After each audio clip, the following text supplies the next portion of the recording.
Add these to the decorations and get busy. Where's Uncle Joe? In the dining room, Mom. Uncle Joe, you promised to hang that sign out front for us. Kate, I've only got 2 hands and 1 mouth. Well, I guess the girls and I can manage it. How about a little help from your hobo friend? Who? That no-good moocher that's taking you for free room and board. I presume you're referring to Mr. Norman Curtis. I'm referring to Nutty Norman, the freeloader. Uncle Joe, Mr. Curtis may be temporarily financially embarrassed, but he is an ambitious, intelligent, refined, well-educated gentleman. Don't waste all that hot air. Put it in here. You're going to be sorry when you find out where he is right now. In the kitchen eating up all the food? No, sir. He's gone to Pixley with Floyd and Charlie. He's got a plan to attach a flat car to the back of the train, put benches on it, and bring 50 extra people to our jamboree. Now, where would he get a flat car? He says he has connections with the railroad. His only connections are with a knife and fork. Well, Floyd and Charlie thought enough of his plan to take him into Pixley with them. In fact, they gave him the throttle. That's dangerous. Why? You might put ketchup on it and eat it. He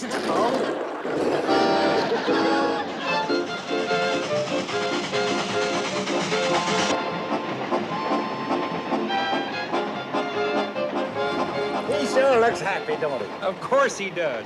Poor old hobo, all of his life he's been riding the rods, and now he's at the throttle of the Hooterville Cannonball. Hey, Norman. Yeah, you really think you can get that flat car? Well, I told you, fellas, I got connections with this railroad.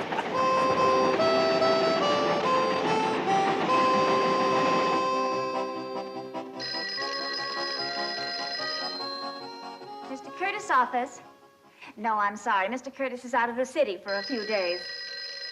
Secretary of Labor? Yes, I'll tell him. Mr. Curtis' office. No, I'm sorry. He won't be able to go to Washington for the White House conference. Mr. Curtis' office. No, I'm sorry. He's someplace between Hooterville and Pixley. I don't know where they are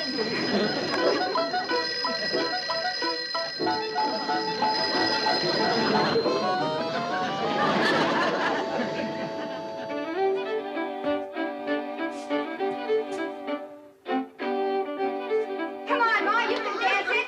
1, 2, 3, 4.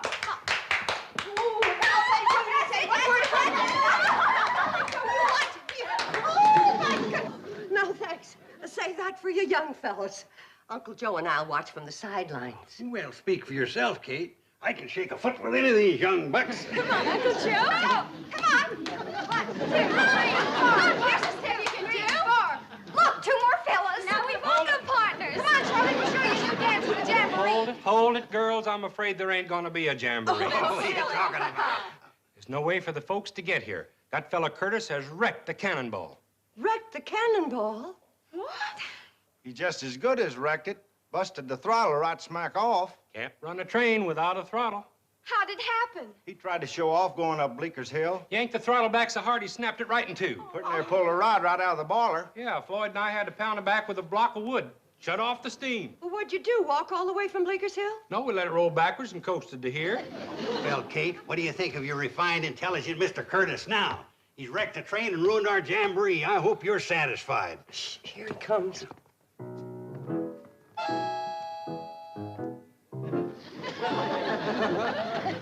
Well, don't just stand there, Kate. Go get him something to eat. He's probably hungry after all he did today.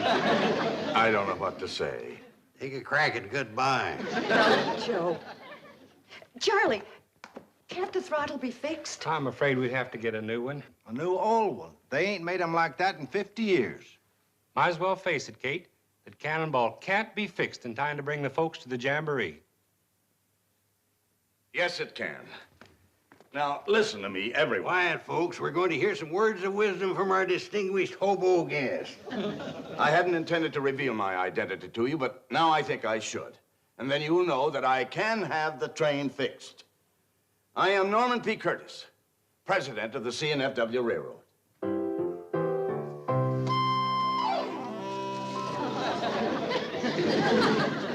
Are you sure that throttle can't be fixed?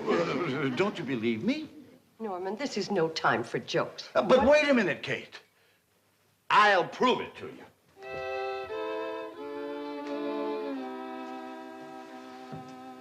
Anybody got a dime? Oh, forget it, Norman. That thing's as phony as you are. What? It's got the same kind of connections with the telephone company you got with the railroad. None. Well, why is it here? Gives the hotel class, which it's gonna need plenty of with you here. Norman, you're pathetic. Maybe Lon Hocker can fix that. He's a farmer. He also does blacksmithing. If he can mend a plow, why can't he forge that together? How are we going to get up to his place with no train? Cut through the woods to the county road and hitch a ride. Let's go, Charlie. It's worth a try. I just wanted to say I'm awful sorry about Mr. Curtis. Kind of feel like it's my fault for inviting him to stay here. Oh, Kate, don't be blaming yourself. It's our fault, too. We let him drive the train. Kate, I'm kind of worried about Floyd and me going off and leaving you and the girls in Nutty Norman. But Uncle Joe's here. Well, that's what I mean. Can you handle two of them? Get out of here, both of them. Kate, if I can only get to a telephone, I guarantee you I can have that train running again. Well, the nearest telephone is in Hooterville. Well, isn't there any way I can get there? There's a handcar down by the water tower, but that's a mighty long way to pump. Well, I was the stroke on the Yale varsity crew that beat Harvard, Princeton, and Cornell. Yeah.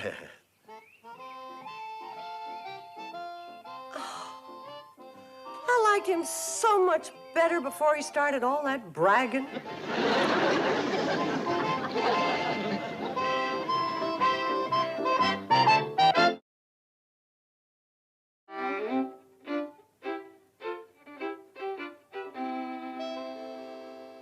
What's the matter? You girls haven't touched a bite of your food.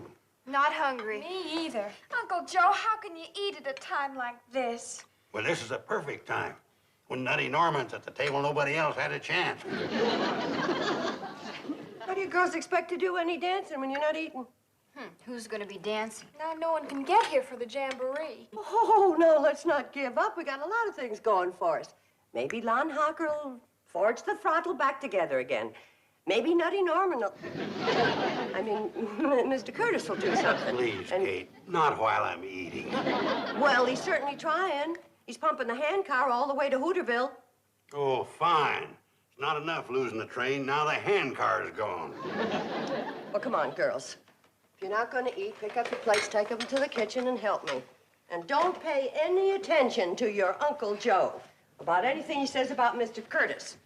I still say, in spite of everything that's happened, that man has something great inside him. Yeah, our food.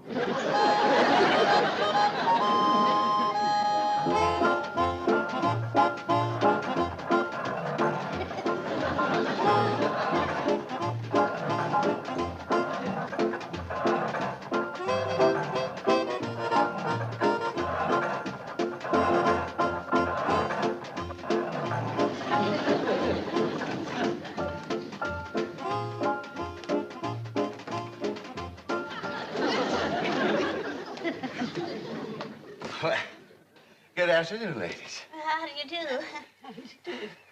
Oh, we're waiting for the train. Well, I wish you luck.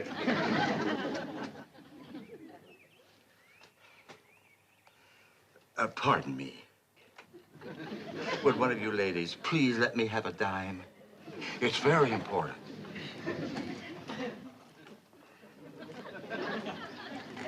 Thank you very much.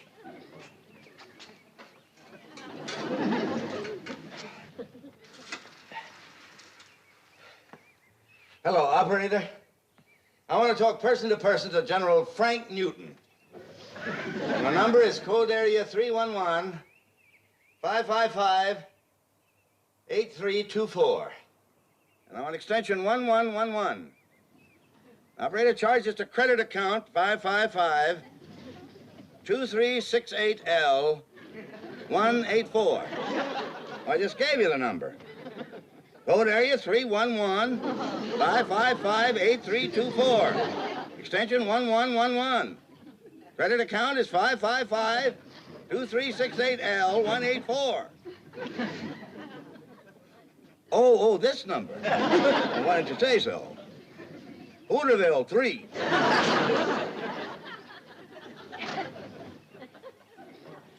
Oh, hello, Frank. This is Norman. Well, how's my favorite general? You old rascal, you've been fooling around with models long enough. How would you like to work on the real thing? Well, of course it's important. I wouldn't ask you otherwise. And Frank, some wonderful people are depending on it. Now listen, I want you to get a hold of George Prentice in Detroit and Dave LaSalle in New York, and I want all of you here in Hooterville the first thing in the morning ready to go to work. Hooterville. Well, get out your map and your magnifying glass, and I'll tell you where it is. Who is he? That's the hobo Kate Bradley took in. They call him Nutty Norman. I'll say one thing. You might as well say goodbye to your dime. You're very nice.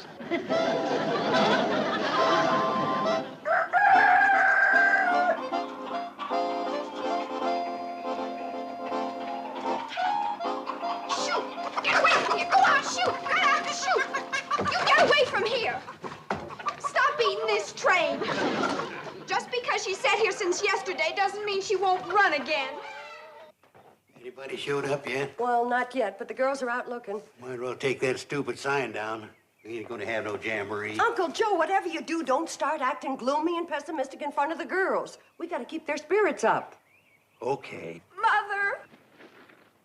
Any sign of the handcar coming from Hooterville? No, Mother. And it would just break your heart to see the poor old cannonball. Chickens are laying eggs in her and goats are chewing on her. It's terrible. Oh, baby, cheer up. Everything's gonna be fine. Isn't it, Uncle Joe? Oh, you bet. Just fine and dandy. Yeah. Mom! Oh, any sign of Floyd and Charlie? Not a sign, Mother. We hiked clear over to the county road. Well, now, don't get discouraged. Everything's going to be fine. Isn't it, Uncle Joe?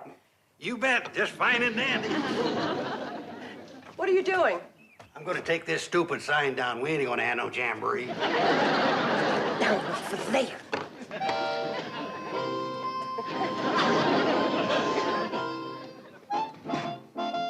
Norman, jar that loose.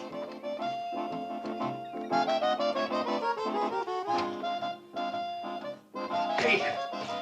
What's the matter? That freeloader, Nutty Norman. He's back and he brung his rat pack with him. Rat pack? 3 more freeloaders, hobos just like him. And this time they're gonna finish the cannonball for sure. What do you mean? They're swarming all over it, taking it apart. They're probably gonna cart it up and haul it away and sell it for junk. Kate, I wouldn't go down there if I was you. They look dangerous. Oh, I'll be all right. Well, yell if you need me.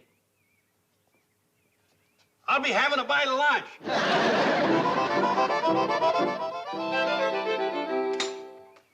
Frank, communication setups ready to go. Be with you in a minute. Norm, the valve rod is shot. What do you suppose kept her going? Habit. Well, I guess we'd better put another one in, huh? Norman. Hello, Kate. Well, good heavens, what are you doing to the train? We're getting it ready for the jamboree. That's what you wanted, wasn't it? Well, I declare you brought in a whole repair crew. Yeah, well, you never saw a crew like this before. They look very experienced. Gentlemen, this is Mrs. Bradley, the little lady I told you about. Kate, I want you to meet General Frank Newton. Howdy do, ma'am. General. Retired, ma'am. Yes, all he does now is serve as chairman of the board of the Michigan and Southwest Railroad. Goodness. And this is George Prentice. He's president of Worldwide Airways. Ma'am, Newt, let me have the wrench. And the fellow up in the baggage car is Dave LaSalle. Hey, Dave! He's president of Intercontinental Telephone. Well, they're certainly a mighty distinguished group. Kate, the boys have come a long way, and, well, they're working pretty hard. I don't suppose you could scare up a little. Food. Yeah, well, of course I can. Just give me 15 minutes and then bring your group up to the dining room.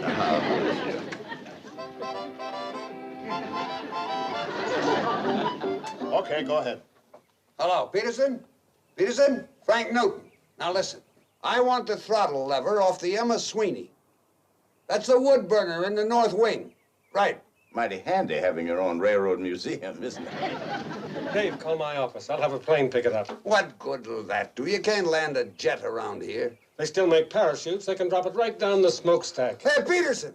Peterson, put that throttle lever in a metal drop crate and rush it out to the airport. Worldwide Airlines will pick it up. Dave, get me my office. Just a minute, Norman. Dave, put me through to my office first. Okay. Operator, connect me with the main office of Worldwide Airlines. And don't give me that busy circuit routine. You can clear to Chicago, Denver, New Orleans. It doesn't matter, but put it through. My own company, and I can't get a line. They're all just like Norman. Nuttier than fruitcakes.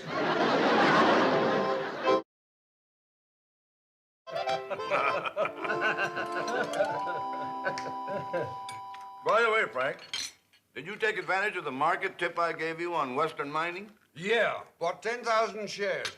Dropped 6 points in a week.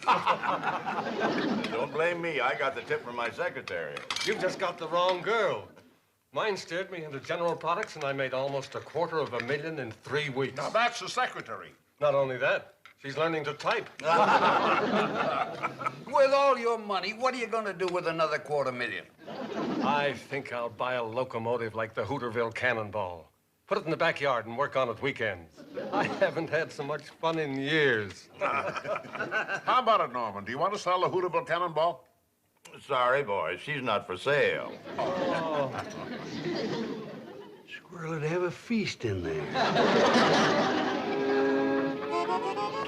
Kate, we got to get them hobos out of here as quick as we can. They're plumb raving loony. You ought to hear them talking about the money they got. Oh, Uncle Joe, when men are down on their luck, they're bound to exaggerate a little. It makes them feel better. Yeah, well, come listen to the guff they're spouting. It's plumb crazy. Norman, this is magnificent. Why, it's even better than we used to get at the officers' clubs. Well, I wouldn't know about that, General. I was an enlisted man myself. I've eaten all over the world, France, Italy, the Orient, the finest ocean liners.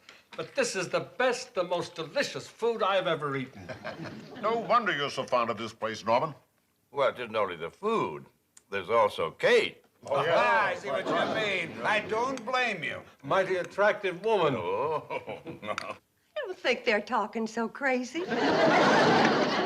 Kate, we got it. Oh, our hawker came through. Just like new. Oh, that's wonderful, boys. Take her down and put her right on. Oh, please, Kate, feed us first. We're starving. I'll clear out all the freeloaders. Hurry up, fellas. Now, that jet'll be through here with us. Oh, no! Mr. Curtis, what have you got against our train?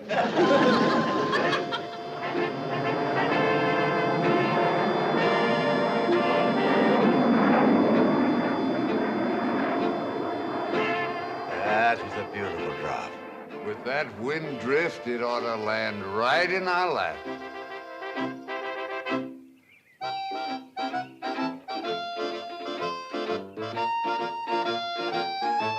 When I run an airline, I run an airline.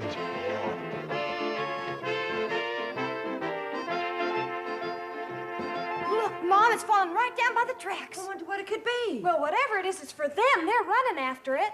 Kate, I was wrong about those men. I'm big enough to admit it. They ain't hobos. They're spies.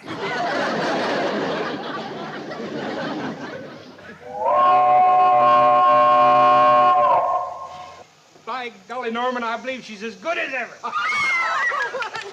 She's better than ever. We fixed things on there you didn't even know about. Sure. They've been riding the rails so long, they're expert. Let her roll, boys. We're gonna have a jamboree after all.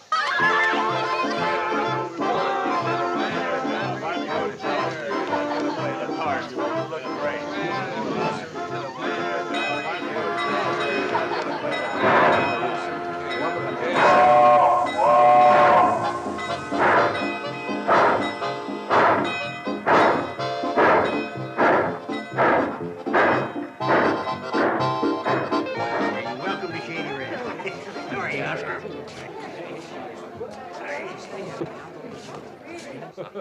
What do you mean I could use Phoebe for my secretary? Well, she'll give you some real hot tips on the market.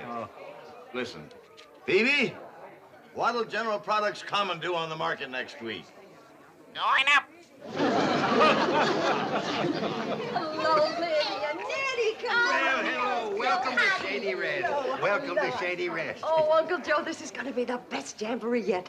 And I didn't even think it was going to come off. Me neither. Boy, what a jinx that nutty Norman turned out to be. What do you mean?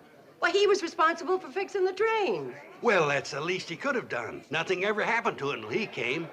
I tell you, Kate, the man's a jinx. I thought you said he was a spy. Well, that's the worst kind. Hi, Charlie. Charlie. Hello, Floyd. What happened to your hand? Firebox door bit me. The darn thing ain't worked in 20 years, and them fellers had to come along and put a spring in it. Huh? But Floyd's the only one can double on fiddle. Oh, how can you have a jamboree without a fiddler? That's easy. You don't. Sorry, folks. Like I said, Kate, that feller's a jinx. Watch it, Joe. Here he comes. Yeah, let's go, Kate.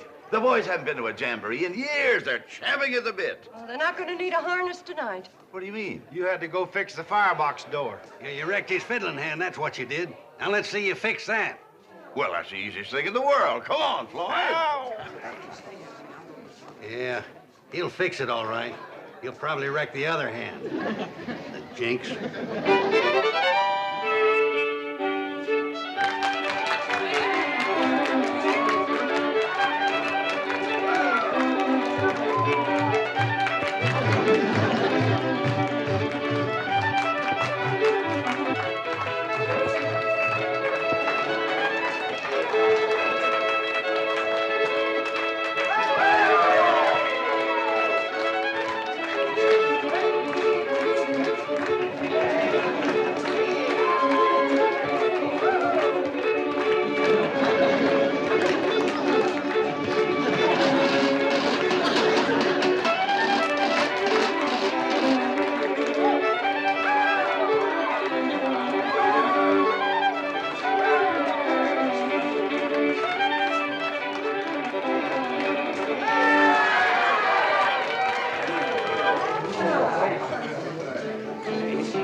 If it hadn't been for Norman Curtis. Don't you think it's about time you admitted you were wrong? Oh, I guess so. But how was I to know he could play the fiddle? Mrs. Bradley, may I have the honor of this dance? With pleasure, General. General.